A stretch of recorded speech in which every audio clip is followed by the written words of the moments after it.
Señoras, señores, amigos del CSDEN, muy buenos días y bienvenidos a esta que es la cuarta y última sesión que dedicaremos a la difusión de la historia militar de España.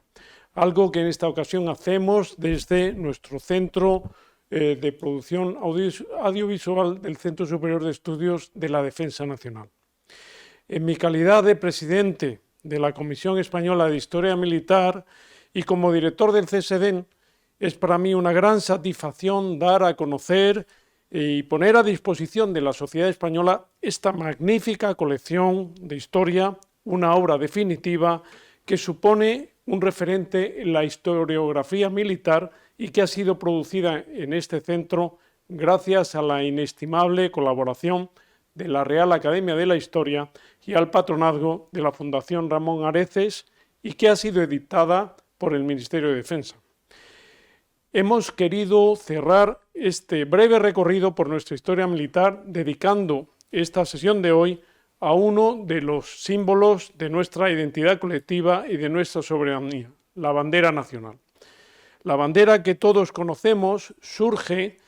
se reglamenta y se reafirma en el periodo de reinado de los Borbones. Por ello, nos referiremos de forma particular al tomo de la colección que cubre el periodo de la monarquía borbónica entre los que se dedican a la edad moderna. Para abordar la sesión contamos con dos historiadores expertos. En primer lugar, el capitán de navío en situación de retiro, don José María Blanco Núñez, a la sazón uno de los coordinadores técnicos de la obra,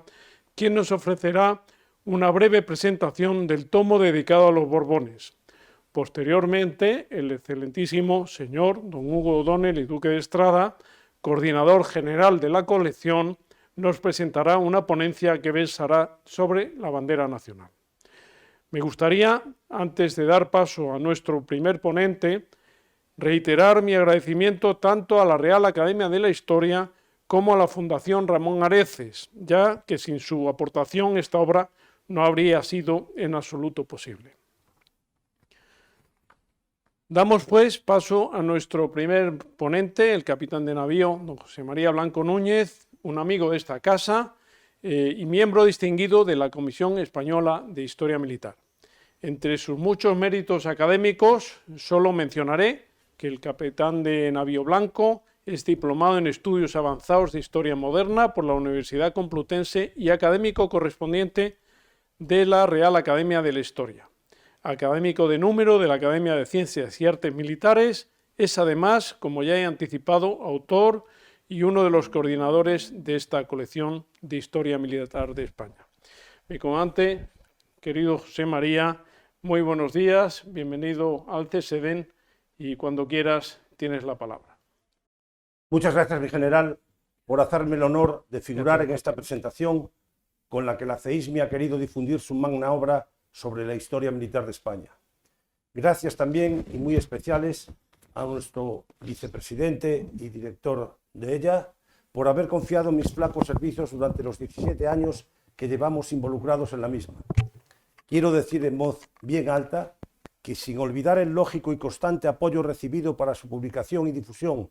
por los diferentes presidentes de la CEISMI, desde el general Domingo Marcos Meralles hasta mi general Francisco de Paula Bisbal Pons,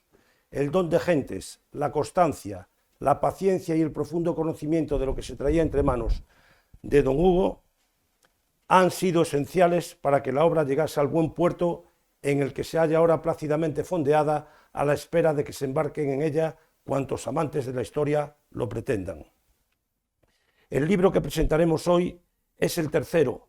dedicado a la Edad Moderna, y se titula Los Borbones. Han contribuido a su redacción 16 historiadores, tanto civiles como militares. Y como dice el director de la obra en la introducción a este volumen, la institución militar y su actividad durante el siglo XVIII confirman la apreciación generalizada y admitida que le considera como el siglo de la razón o el siglo de las luces. Por ser una de las mejores conocedoras del espíritu y la esencia del XVIII, la CEISMI tuvo el acierto de encargar y la suerte de que ella aceptara la coordinación de este volumen a doña Carmen Iglesias, condesa de Gisbert, actualmente directora de la Real Academia de la Historia y académica de la Real Española, cuya obra, Razón y Sentimiento en el siglo XVIII, provocó este acertado diagnóstico de don Carlos Fuentes.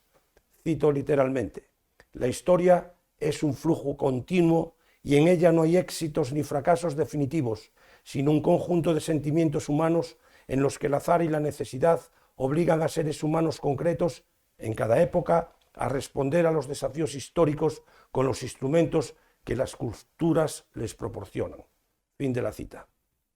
El cambio de los Austrias a los Borbones, traumática guerra de sucesión por medio, supuso para la historia de España una crisis profunda y para la militar en concreto un cambio total. Fuertemente mimetizado con todo lo francés, animados los elaboradores de las nuevas plantas, es decir, de las nuevas organizaciones, en criterios racionalistas para obtener rápidamente grandes resultados y en bastantes ocasiones sin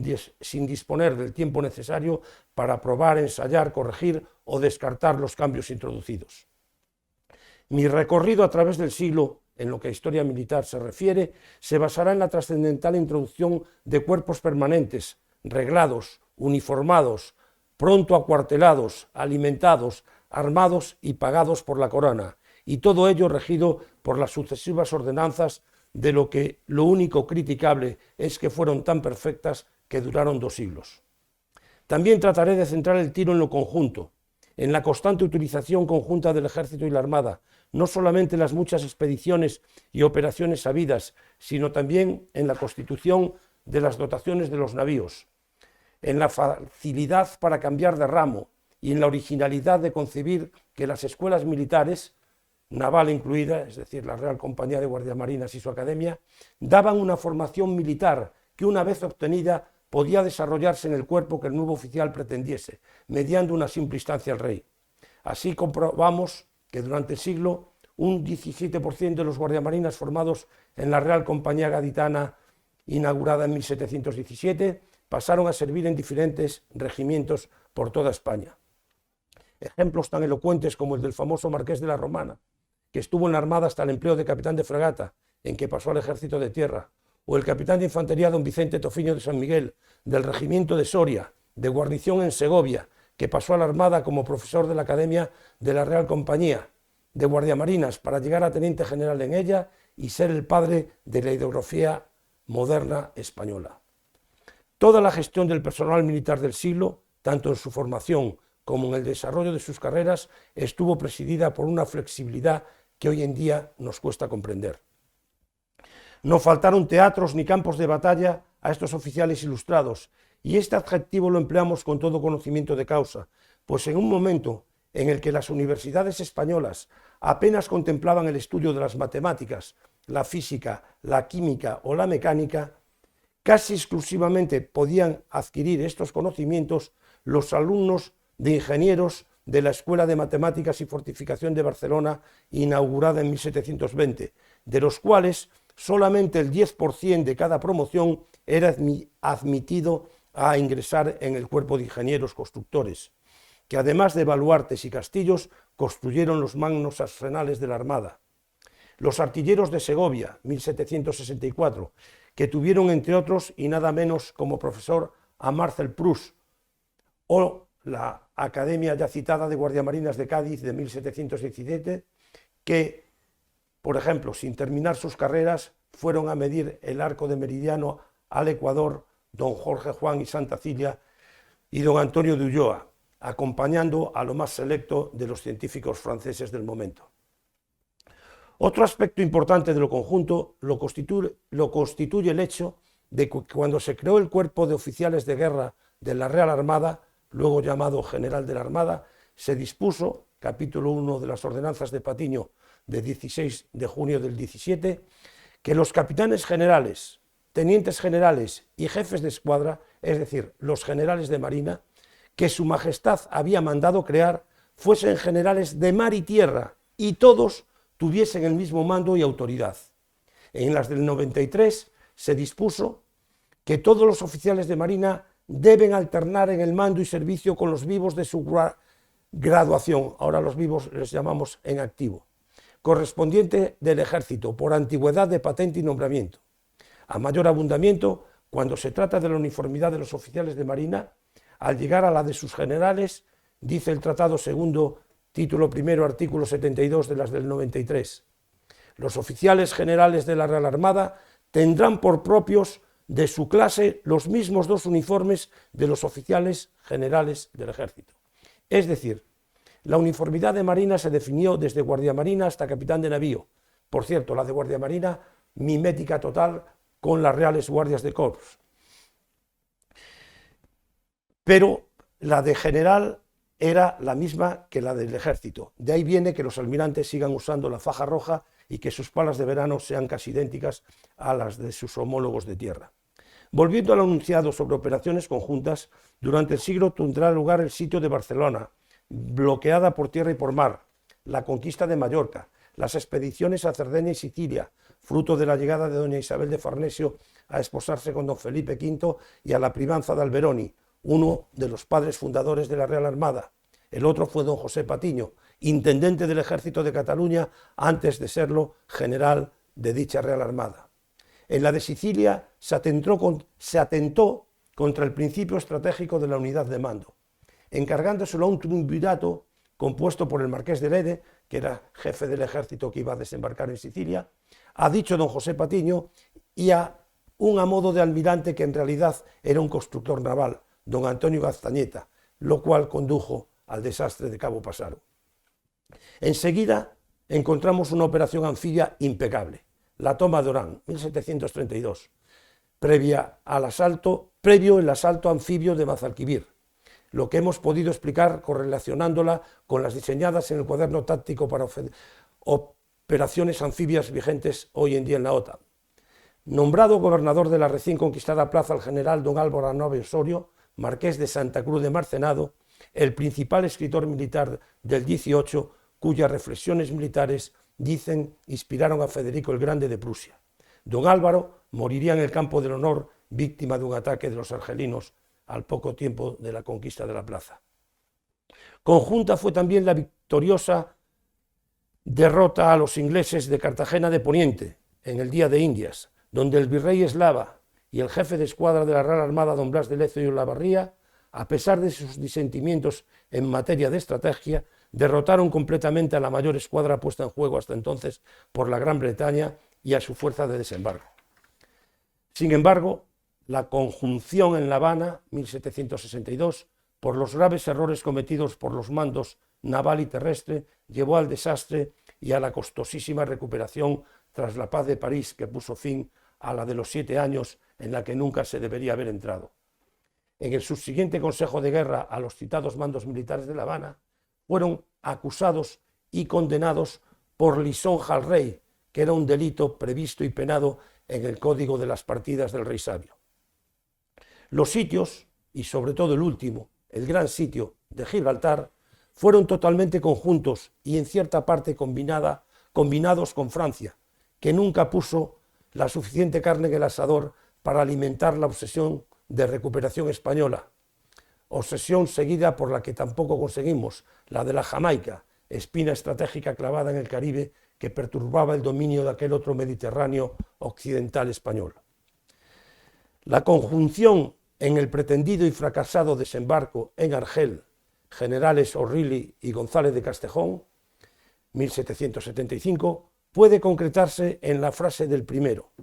cuando dijo, si no es por Mazarredo, que a la sazón era un simple teniente de navío, ayudante de la mayoría de la escuadra, es decir, del Estado Mayor de la escuadra de Castejón, si no es por Mazarredo, repito, ni venimos, ni desembarcamos, ni reembarcamos, ni volvemos.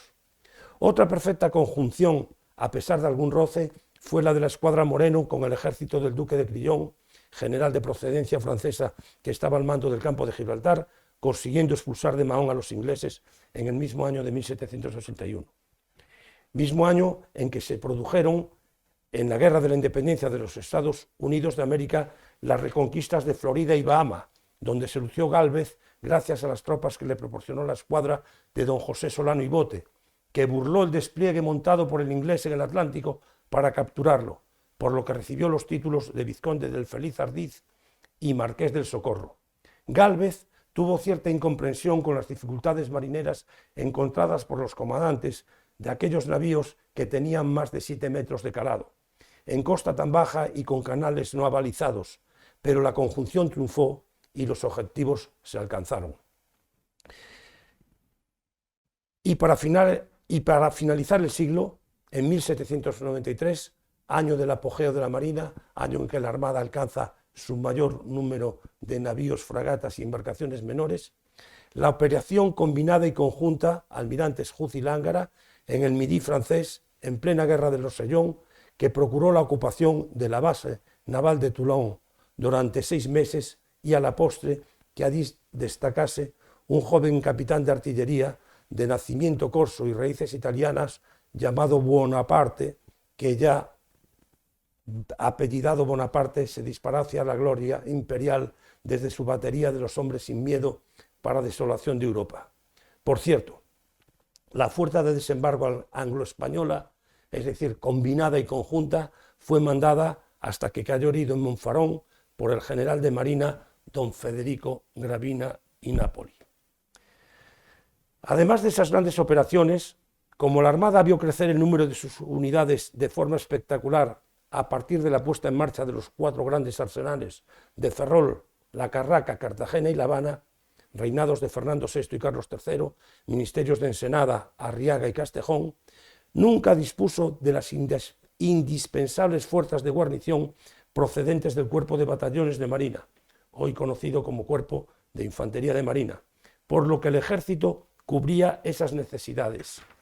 Verbo y gracia. Cuando el ministerio decidió desembarcar las fuerzas del regimiento de Asturias que guarnecían los buques de la escuadra de don Juan José Moreno en 1800, el almirante amenazó con pedir el retiro si se ejecutaba dicha orden. Ya fuera del contexto dieciochesco, la campaña de África del 60, la que mandó don Leopoldo O'Donnell, que por ello recibió el título de duque de Tetuán, fue el primer duque de Tetuán, aquí tenemos al sexto. También fue conjunta, no solo por el transporte y apoyo de fuego naval de la escuadra, sino por el batallón de marinería que al mando del capitán de fragata don Miguel Lobo y Malagamba, cuyo bicentenario estamos celebrando ahora, participó con todo coraje en los Castillejos. Las expediciones científicas también tuvieron conjunción, pues por ejemplo, en la famosa viaje de las corbetas Malaspina y Bustamante, la Descubierta y la Atrevida, embarcó el teniente coronel de infantería don Antonio Pineda, que era una autoridad europea en historia natural y que fue el que fichó a los botánicos Ney y Hankel. Importante aportación del ejército y la armada fue el de la creación de los cuerpos de médicos y cirujanos y el de la elevación de los segundos, procedentes de la misma clase que los sangradores, sacamuelas y tisaneros, a la categoría de médicos latinos, es decir, los que estudiaban toda la carrera en latín, luchando contra los privilegios del anquilosado protomedicato que regían el reino. La Escuela de Cirugía de Cádiz, creada por la Armada, estuvo dirigida por don Pedro Vigili, que era médico militar del ejército, que se ocupaba de la enfermería precisamente del campo de Gibraltar. Y esa escuela es la base de la actual Facultad de Medicina de la Universidad de Cádiz y fue un acierto incuestionable. Le siguió la Escuela de Cirujanos del Ejército de Barcelona. Los buques y los batallones necesitaban mucho más de cirujanos que de médicos y eso constituyó un gran logro. Además, Ensenada tuvo la gran idea, más que moderna, contemporánea, de enviar un selecto grupo de estudiantes a formarse con los mejores cirujanos de Europa en Leiden, París y Bolonia. En las escuelas de guerra de todo el mundo, las asignaturas principales son estrategia, táctica, organización y logística. La logística es una rama nacida o desgajada de la estrategia ya en el siglo XX, por lo tanto nos olvidamos de ella. La estrategia se practicaba por experiencia y estudio de las campañas clásicas, pero su formulación escrita no se publicó hasta Clausewitz, que vivió entre 1780 y 1831. Por tanto, se publicó en pleno XIX. La táctica, tanto terrestre como naval, estaba anclada en la guerra de Flandes, en la guerra galana y hasta la Revolución Francesa no nacerá el concepto de guerra total y de pueblo en armas. Y en cuanto a la naval, lo ha escrito con maestría el almirante Bordejé. Durante el siglo XVIII hubo un total inmovilismo táctico. Y no se saldrá de ese letargo del combate entre dos líneas hasta que Nelson practique las dos columnas en Trafalgar. Pero la asignatura que brilló especialmente en el XVIII fue la de orgánica. Las ordenanzas de Carlos III, recopiladas y publicadas por el teniente general O'Reilly, y las de Carlos IV de la Armada, obra de Mazarredo y Escaño, son de tal rara perfección que incluso han merecido ser tachadas de la mejor literatura militar de Europa del siglo XVIII. Por supuesto, las de Marina, que eran las terceras del siglo tras las iniciales y provisionales de Patiño, y las de 1748 de Ensenada, redactadas por el capitán de navío Guerra, aprovecharon en lo que pudieron artículos de las de tierra, como ese precioso que empieza diciendo: el oficial cuyo propio honor y espíritu no le estimulen a obrar siempre bien, vale muy poco para mi servicio. Como anunciaba al principio, su bondad las llevó a una longevidad exagerada, pues nadie se atrevió a modernizarlas. Las de la Armada quedaron derogadas definitivamente en 1960. Pero el volumen que presentamos hoy, además de ocuparse de lo puramente militar, inserta su desarrollo en la sociedad del siglo. Así encontramos, tras la precisa y clara introducción de doña Carmen Iglesias, artículos profundos sobre las instituciones militares de la corte, muy importante para comprender la gran transformación de Austria a Borbones que comentamos y que obliga a no buscar tradiciones, costumbres o modales de los primeros en las nuevas plantas de los segundos. Sobre la financiación de la guerra, sobre los símbolos militares que enseguida explicará el director de la obra, la industria armamentística, el reclutamiento, las reales guardias. Por cierto, la de Corps, la de caballería, sirvió de modelo para la creación de la Real Compañía de Guardias Marinas. La construcción naval, la historia social de aquel tiempo y, como lo dicen los anglosajones, último, pero no menos importante, lo militar en las artes y en las letras. Les doy las gracias por su atención y estoy seguro que disfrutarán de la lectura de este tomo como de los otros 8 que componen esta obra fundamental de la CEISMI. Muchas gracias por su atención. Señoras, señores, muy buenos días o muy buenas tardes, según el momento que hayan querido elegir para contactar con nosotros, circunstancia que celebramos y agradecemos con motivo de este recuerdo que tenemos para con aquella publicación que tuvo lugar hace ya algunos años de la historia militar de España y con la ocasión de que el Ministerio de Defensa, como se ha señalado, ha tenido a bien colgarlo de su página web para utilización y para instrucción de todos los españoles. Me corresponde hablar, como ya se ha señalado también, sobre los símbolos militares, sobre los signos militares, que es como los romanos lo denominaron a los suyos, los signa, dentro de dos marcos diferentes. Uno en el marco temporal, en el marco cronológico, especialmente referido al siglo XVIII y con dos momentos estelares. El momento estelar en que aparecen en las ordenanzas de la Armada la definición de la bandera, que efectivamente es el símbolo de los símbolos, como la real bandera de la que usa la bandera nacional de la que usa mi Armada Naval.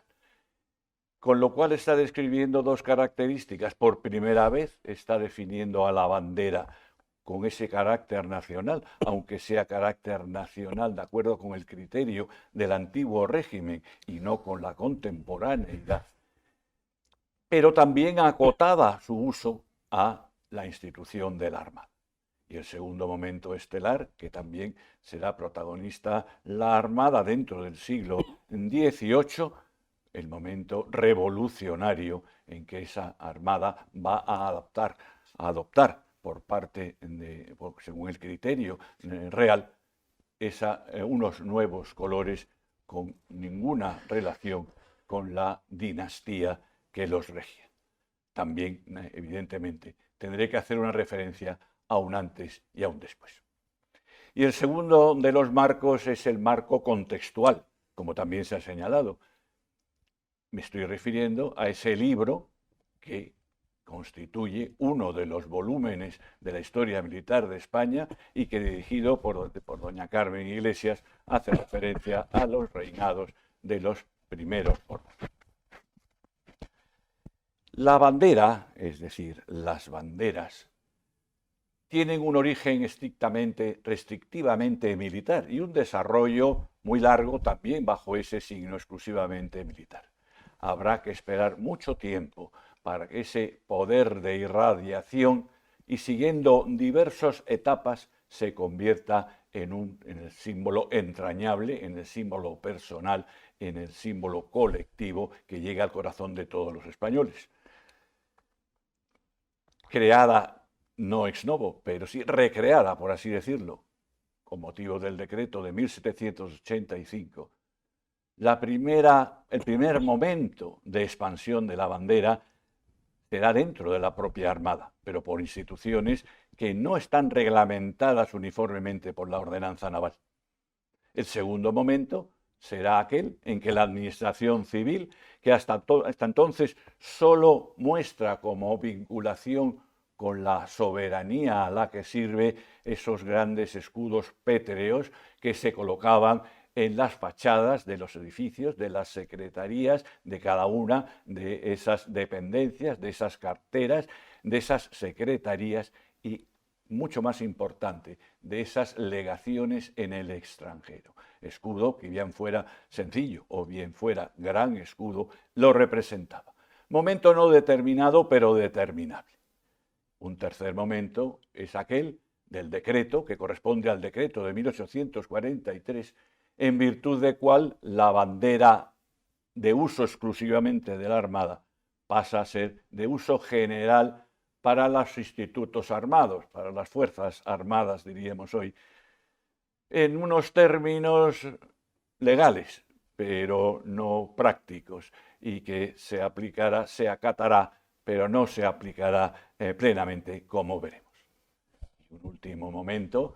que tampoco podemos poner una fecha, pero sí situarlo en la primera parte de la segunda época del reinado de Isabel II, a partir de los años 60.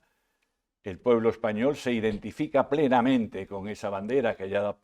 adoptado la Generalidad del Ejército y la Administración Civil, y aparece en las grandes circunstancias colectivas, en las corridas de toros, en las verbenas, y pasa también a ser parte del acervo personal de cada cual. Y en eso no se distingue la bandera, la génesis de la bandera española de otras de los países de nuestro entorno. En España, los símbolos, las banderas militares anteriormente al advenimiento de la Casa de Borbón están constituidos por una multiplicidad de banderas que no tienen al menos un símbolo o una acreditación cromática uniformada, y juntamente con estas banderas una serie de prendas de uso personal de los combatientes muy diversas,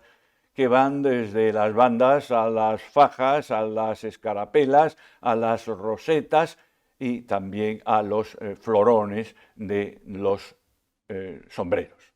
Esas rosetas que en el siglo XVIII cambiarán de estar situadas en las hebillas de los zapatos a las alas de los sombreros. Y en un momento en que no existe, previo a la uniformidad, una uniformidad que no se valora por el soldado, que no se valora por unas personajes diría yo, que gustan de la vida soldada, vida independiente, para los que el uniforme constituye un encasillamiento, una privación de libertad,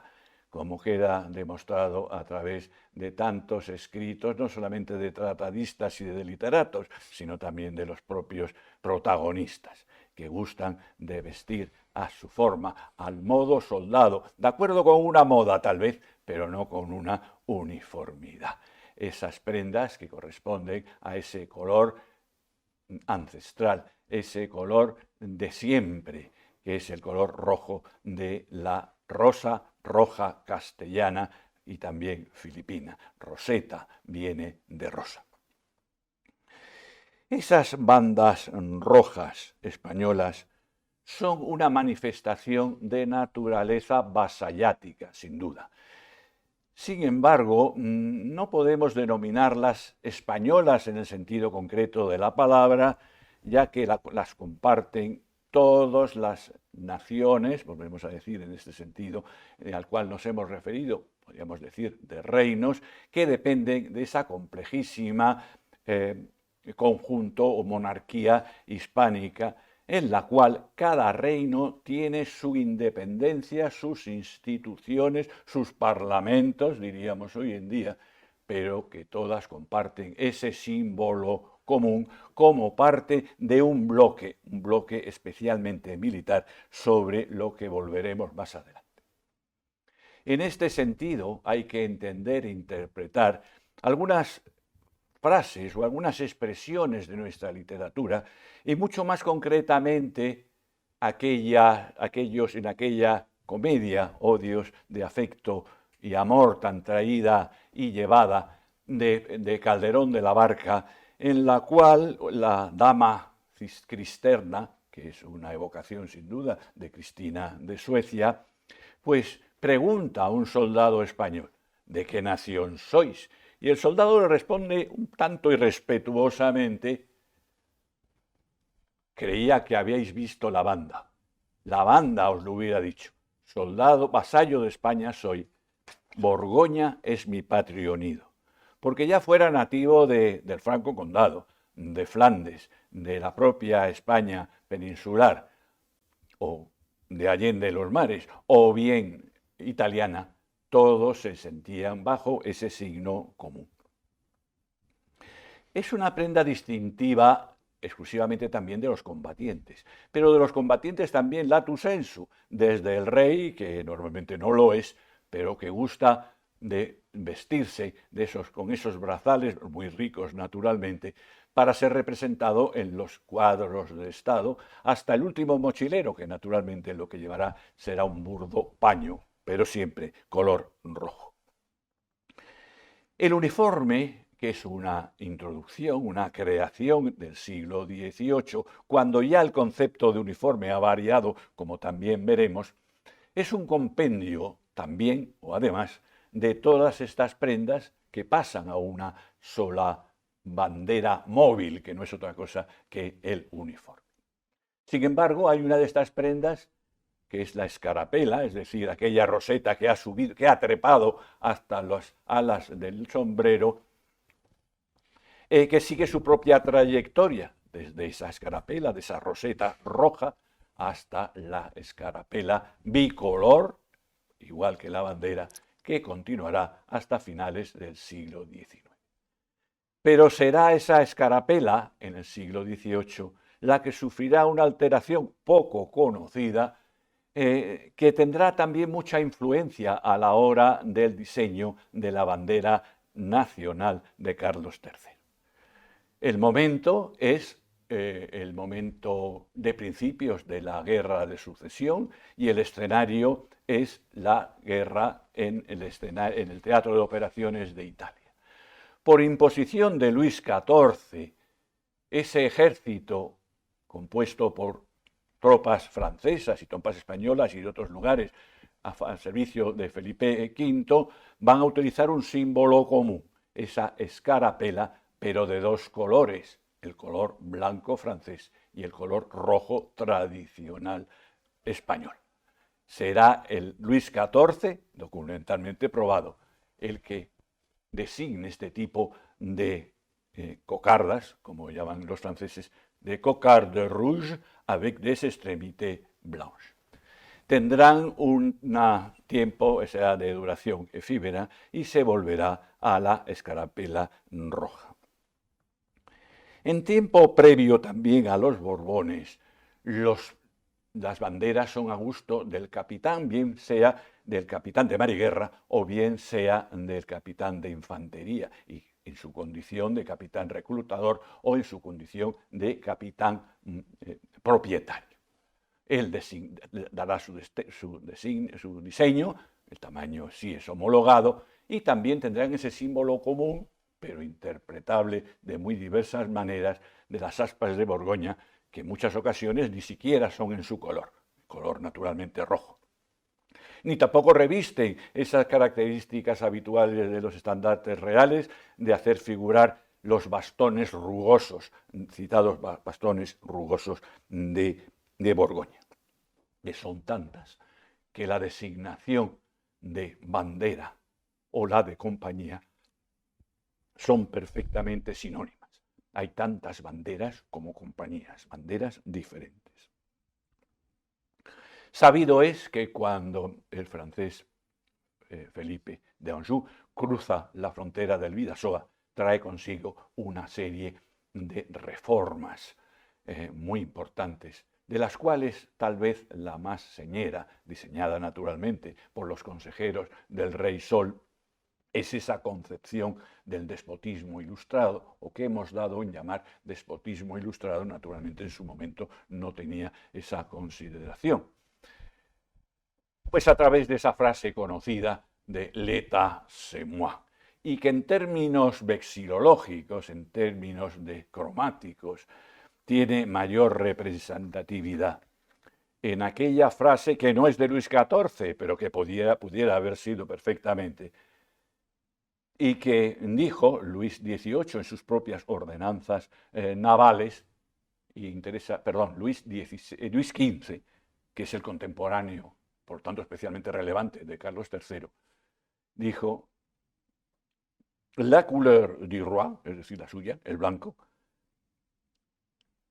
la couleur du roi es celle de la France et des Français. Esta idea, naturalmente, la va a recoger también Felipe V, aunque con bastante más consideración respecto a los colores nacionales, como veremos. El uniforme blanco, serán denominados blanquillos mientras lo sean, también será, además de un resumen de esos colores, tendrá también esas características de cuerpo real, de alguna forma real, aunque no sea las reales guardias, que tienen una trayectoria aparte, que ya la tuvieron también cuando hablábamos de la uniformidad. La uniformidad sí existe de siempre en las guardias reales, pero como digo, la trayectoria de la historia militar del ejército y la trayectoria militar de las guardias reales son bastante diferenciables y diferenciadas. El uniforme en este momento, la mentalidad ha cambiado por completo. El ser lacayo o criado del rey no es peyorativo, mientras que el serlo de una divisa, de un señor, sí lo es. En tiempos anteriores, los únicos que utilizan uniforme son los clérigos, sus hábitos, los golillas, sus jubones, y efectivamente también los lacayos de cada casa señorial que utiliza su divisa. Pero ya el criterio ha variado. Ahora el soldado se considera deudo, se considera criado del rey. El término criado no es peyorativo, sino es enorgullecedor. Y esto se reflejará también en el uniforme a través de las coronas de las hebillas o de los propios escudos, de las propias bandoleras, que como recuerdo de aquellas bandas y por lo que respecta a las guardias españolas ya citadas, tendrán también el color rojo del recuerdo. Tan es así que los poderosos del momento, bien sean los generales, bien sean los secretarios de despacho, bien sean los grandes o bien sean los prelados, se dirigen al rey no como el rey mi señor, como se decían antiguamente en tiempos de los Austrias, sino como el rey mi amo, un paso más de ese despotismo ilustrado, que tuvo mucho de ilustrado, pero bastante más de despótico. Digo que Felipe V llevó a cabo reformas bastante respetuosas, y este respeto por lo anterior se vio reflejado inmediatamente en la concesión de banderas de infantería, que si bien por lo que respecta a las coronelas tenían naturalmente el fondo del paño color blanco borbónico y el escudo grande o resumido de sus propias armas, las banderas batallonas en cada regimiento, pues tendrían el color blanco también del fondo del paño, pero recogería esas aspas de Borgoña en su forma tradicional y en su color tradicional. Por lo que respecta a la mar, ocurre 3/4 de lo mismo. Los buques adoptan para sus unidades de guerra esa bandera que podríamos definir perfectamente, es casi igual que la bandera coronela de los regimientos de infantería, es blanca con el escudo de las armas reales. Lo que sí hacen es que esas banderas batallonas las trasladan para los buques mercantes, de manera que se hace esa división entre unos y otros. Los buques de mercantes que tendrán en parte su legislación compartida y en parte su legislación privativa. Esto, naturalmente,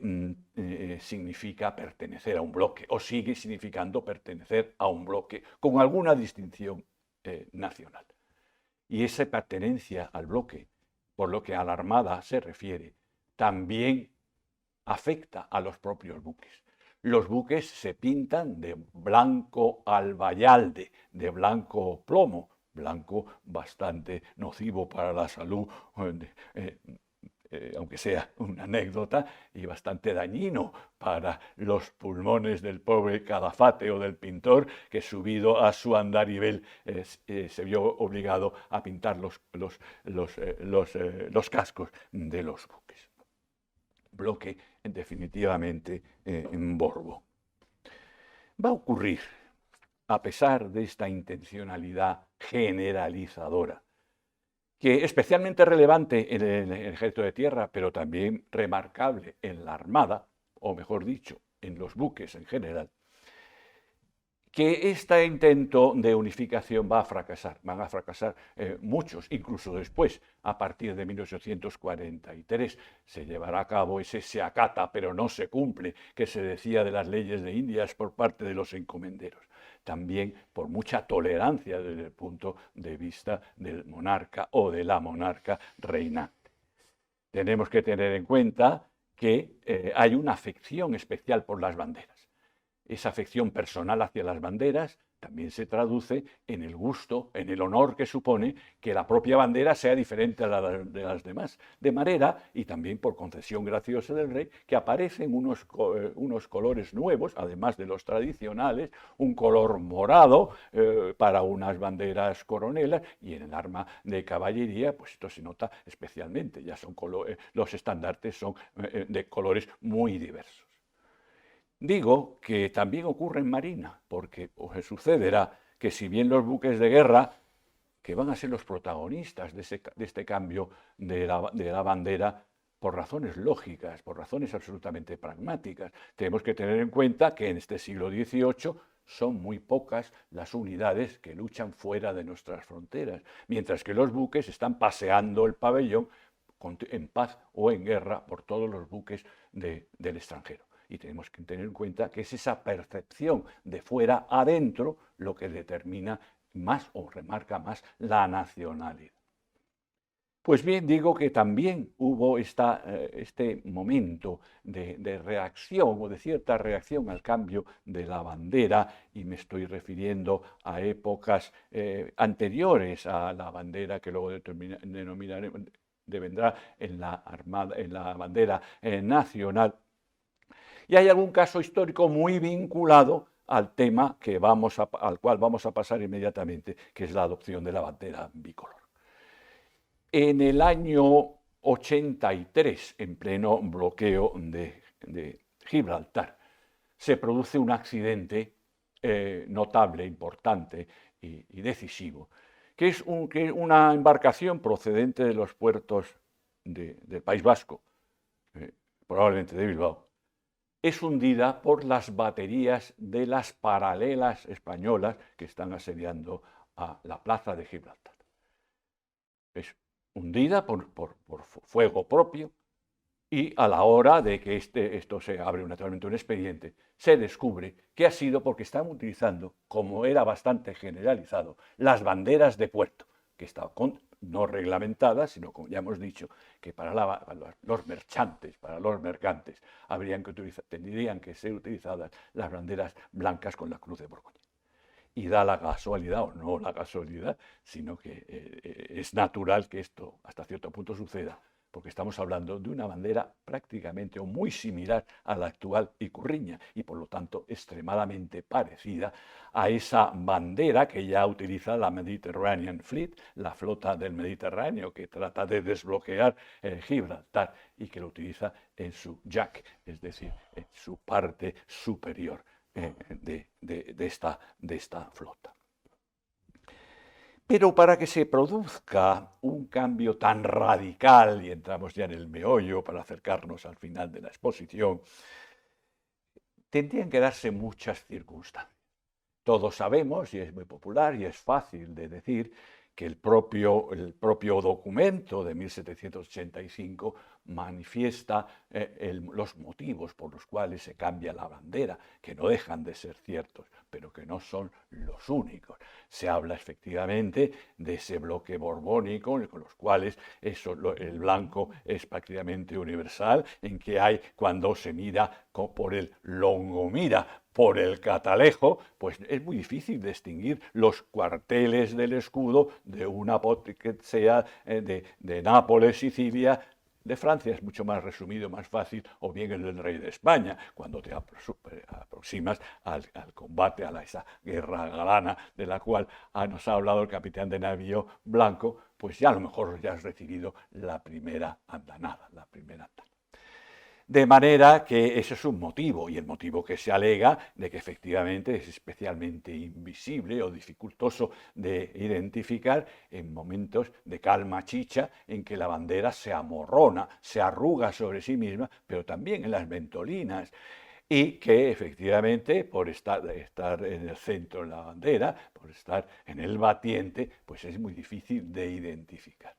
Es cierto también que ya se han llevado a cabo algunas medidas en ese sentido. Se han multiplicado el número de banderas, también en otras formas, en formas de gallardetes, de gallardetones, de banderas cuadras del alto y pimpollo de los palos.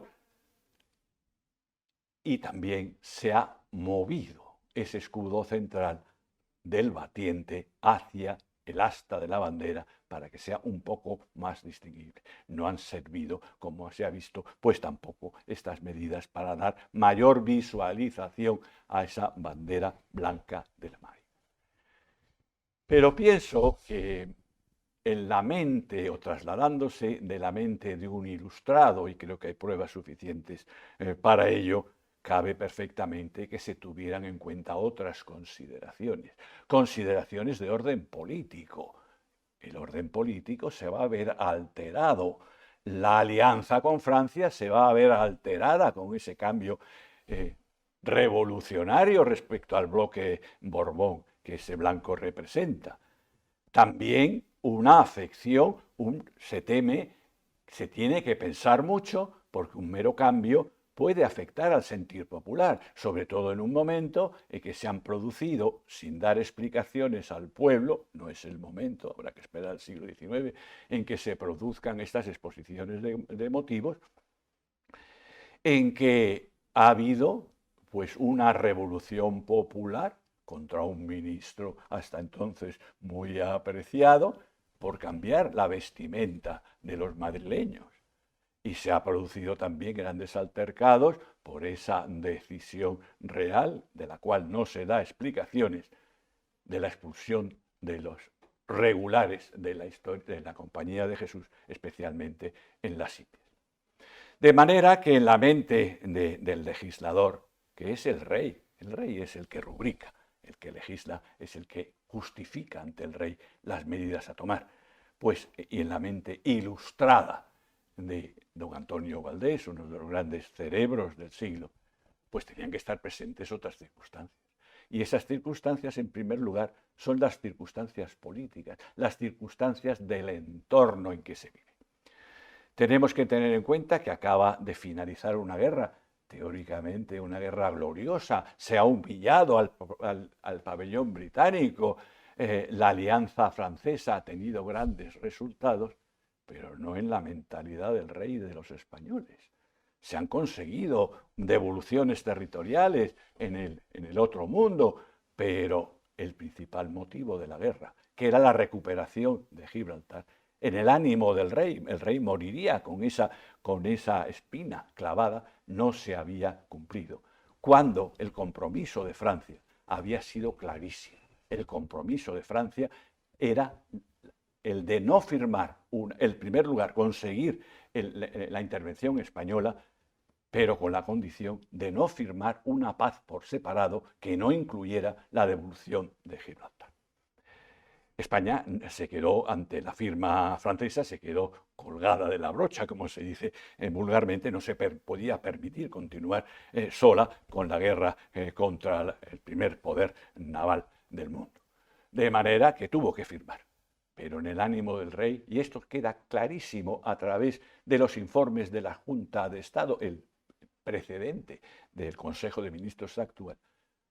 por los informes tanto de don Antonio Valdés como de el conde de Florida Blanca, otro de los grandes personajes de este momento. Se dirá en estos informes algo clarísimo, que demuestra también su clarividencia. Francia no quiere humillar a España. Francia no quiere que España disminuya su poder, pero sí quiere que Gibraltar permanezca en el dominio británico, pues es porque es el argumento y la razón para que perdure el bloque borbónico. De manera que razones para demostrar esta independencia de la nación, que no supone el que no pudieran llevarse a cabo alianzas puntuales, creo que es uno de los aspectos a tener en cuenta. Indudablemente el aspecto cromático también era la ocasión de tenerlo en cuenta. Y por eso Valdés, junto con otros modelos, pues tendrá presente lo más tradicional respecto a lo marítimo que existía en los anales, en los recuerdos y en la personalidad del Reino de España. De manera que cuando el rey, con estos dos criterios, tal vez no más, el de crear un verdadero semáforo que evitara las confusiones por un lado y el de manifestar la independencia por el otro, decidió hacer pues, un cuadro didáctico, por todos conocidos, una especie de pizarra, unas franjas de A4 por 3, 12 modelos que tenían la virtud de ser muy explícitos. La Secretaría de Marina solamente estaba compuesta por un grupo muy reducido de oficiales, pero también contaba con importantes pilotos, uno de cuyas características era el dominio del dibujo y del color. Modelos, digo, que eran intercambiables, de manera que los colores se podían cambiar, las formas se podían cambiar, la forma del escudo y la composición del escudo también se podía cambiar. De manera que presenta al rey simplemente para discutir sobre ello un cuadro. Y en la primera línea, en la línea horizontal formada por los 4 primeros recuadros, presenta una combinación del rojo y del amarillo, o del amarillo y el rojo, que es el que naturalmente en la mente ilustrada de Valdés tiene preferencia. Rojo y amarillo a son de mar. A son de mar quiere decir en líneas horizontales, que es la forma en que interpretó la Marina aragonesa o que tradujo la Marina aragonesa sus palos verticales en líneas horizontales, porque también estéticamente, y es tradición en los grandes pueblos de mar, el utilizar estas líneas que con el ondear del viento parecen también, simulan las olas de la mar. Los holandeses lo habían hecho y más significativamente los rusos, que en 1667 crean una bandera exclusiva para la Armada, es decir, va a haber muchas similitudes con la bandera española, la crean exclusivamente para la Armada y que luego, posteriormente, en 1800, a finales del siglo XIX, que 1881, se va a convertir en el símbolo general del imperio. Y después de este periodo revolucionario y de la Unión Soviética, va a volver a ondear en todas las manifestaciones de vinculación al Estado de la actual Rusia. De manera que esto lo es que él expresa en ese primer línea. Pero el gobernante, en Valdés, teme que pueda ser considerada como una decisión demasiado arriesgada, demasiado revolucionaria. El rey puede seguir apegado a esa color, en este caso del rey y por lo tanto de los españoles. Y entonces hace una nueva línea, una nueva franja de combinaciones blancas, pero no blancas exclusivas, porque si no volveríamos al mismo problema, pero blancas y rojas, recordando esas cocardas, esas cucardas que ya lo fueron en su día. Y por último, hace otra combinación distinta, una combinación pues un poco sui generis, un poco más artística, pero también realista y pragmática, con unos modelos que yo gusto de llamar escandinavos, porque las cruces lo son, de una cruz que no es equilibrada, sino uno de cuyos brazos se extrema hasta el final del paño para darle mayor visibilidad. Y también como concesión al rey, pues con un color, introduciendo un color al cual el rey era muy afecto, ese azul purísima de este inmaculatista antes que el Papa, que fue Carlos III, que creó la orden de su nombre. Pues a la vista de todo esto y de los argumentos de Valdés, es de reconocer a Carlos III, como siempre se hace, esa renuncia a su color dinástico para introducir el color nacional, que como tal va a tener una acogida nacional. En un primer momento se decide por el color, pero se van discutiendo otras circunstancias que ya figurarían en el Real Decreto de 28 de mayo de 1785, publicado por la Gaceta de Madrid de 12 de julio siguiente, otras condicionantes. Se comprueba que estas banderas, estos proyectos, son de franjas paralelas. Pero si ensanchamos la franja central, una vez elegida, es decir, la franja amarilla, podemos agrandar el escudo. Ya el escudo se había elegido de entre todos, la posibilidad eran escudos de León y de Castilla, cuartelados o partidos, León y Castilla, porque lo que se pretendía reflejar era la nacionalidad española. Si decimos que la Marina aragonesa, catalano-aragonesa, si se prefiere, aportaba los colores, Castilla aportaba el escudo. No se hacía mención a otros reinos, porque estos son los reinos fundadores, lo mismo que ocurría en otras potencias que tampoco consideraban los que se pueden denominar reinos adquiridos, en este caso, pues Navarra, Granada y acaso también las Indias, que luego se verán reflejadas también en la bandera por medio de las columnas de Hércules. El efecto de esta bandera, que luego se aplicará a la Armada de acuerdo con el porte del buque, a grandes buques, grandes pabellones, grandes banderas navales, tuvo un éxito enorme. En principio, por las dependencias de Marina, tanto los buques de Hacienda, que se dedican a otras, los buques de Hacienda ni siquiera dependen de Marina, son buques, pero son los que van a controlar el contrabando, o los buques de sanidad, que van a comprobar pues, los cordones o las cuarentenas. Pero también la Real Compañía de Filipinas. Y por lo que a la Marina propiamente se refiere, los buques del Corso, que tienen también una reglamentación aparte de las ordenanzas generales de la Armada. La Junta de Sanidad de Cádiz, a la cual me he hecho referencia, que depende de la todavía existente Casa de Contratación, no tiene nada que ver con la Armada. Lo piden y lo obtienen, y lo piden porque tienen unos motivos muy serios para pedirlo. Y es el momento en que Valdés se viene arriba. Hemos acertado. Y entonces él no puede inmiscuirse en temas que son de la Secretaría de Guerra, pero sí dirigirse, como de hecho hace, al que entonces la ostenta, aunque sea interinamente, que es don Pedro López de Lerena, en estos términos. Para que se digne su majestad, a través de esa vía, declarar si es su real voluntad que se establezca el mismo pabellón en las plazas, está refiriendo a las plazas militares, las plazas marítimas ya lo habían adoptado, y el ejército. No sabemos qué respuesta o simplemente se le respondió administrativamente. No pudo ser hasta entonces. Habría que esperar hasta esa fecha de 1843 en que su exposición de motivos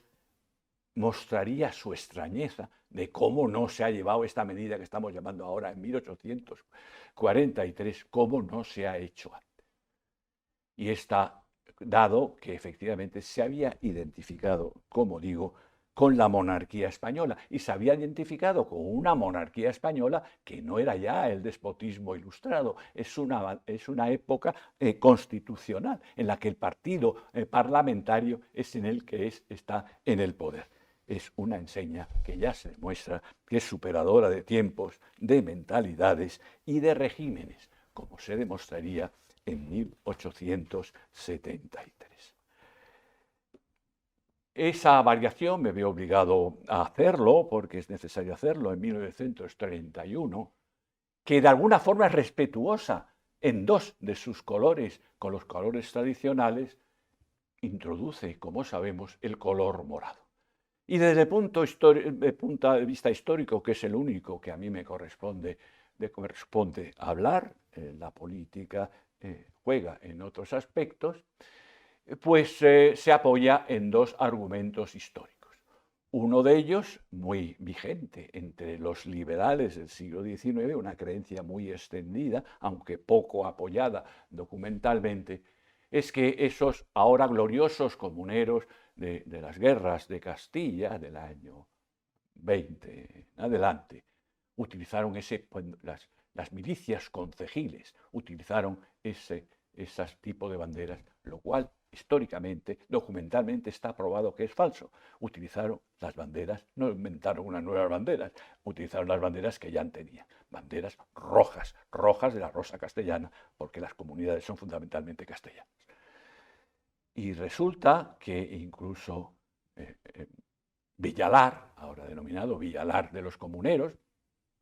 pues la bandera de Villalar también es roja, roja carmesí. El otro punto histórico, pero más sentimental que histórico, divinamente versado, casi musical en García Lorca, es esa evocación de esa pobre víctima del despotismo, sin duda, de Mariana Pineda Muñoz, que fue detenida en un momento de gran represión mientras bordaba una bandera supuestamente española, supuestamente morada, que iba a suponer el levantamiento contra la tiranía de Fernando VII. Este levantamiento, esta bandera, no era tal, se ha demostrado y se deduce del propio expediente del argumento de la defensa para evitarle lo que no pudo hacer el garrote vil a una edad muy temprana, era una joven dama de 26 años. Pues que la bandera era una bandera, sí, de fondo morado, una bandera con un gran triángulo color verde, pero una bandera conocida, una bandera de una logia masónica que ya estaba más o menos tolerada desde 1746. Y ya para terminar haré una referencia simplemente pues, enumerativa del estandarte real, que es otro de los símbolos, de los signos militares de España, aunque es un símbolo personal del monarca. Como es tal, sigue siendo la roja, el color rojo de fondo. En época medieval se distingue el rojo, pero poco, porque los estandartes medievales, las armas ocupan prácticamente todo el paño, pero efectivamente durante toda la dinastía de los Austrias. En época borbónica es blanco, naturalmente, el color del rey, excepto en un momento, simplemente lo digo como anécdota, del reinado de Fernando VII, en que el estandarte real, justo previamente a la introducción del estandarte morado, es color rojo, vuelve a ser rojo. Y llega un momento en que las circunstancias políticas determinan en la joven viuda, reina viuda, pues obligan a que a que efectivamente doña María Cristina se haga un signo de aproximación que va a salvar el trono de su hija Isabel II a los liberales. Se pone en manos de liberales y les concede que un símbolo que es exclusivamente de ellos, es el que determina dónde está la persona del rey, sea morado. Sabemos también lo que ha sucedido últimamente, como por razones también que exceden de la historia, durante muchos años el pendón del rey, don Juan Carlos I, ha sido azul, que eso naturalmente pues eso, es color absolutamente venido de la luna, y como pues a través de un informe muy extenso solicitado por la Casa Real a la Real Academia de la Historia en 2014, se ha vuelto a lo que siempre debió de haber sido, en mi opinión, el color de España y el color de los españoles.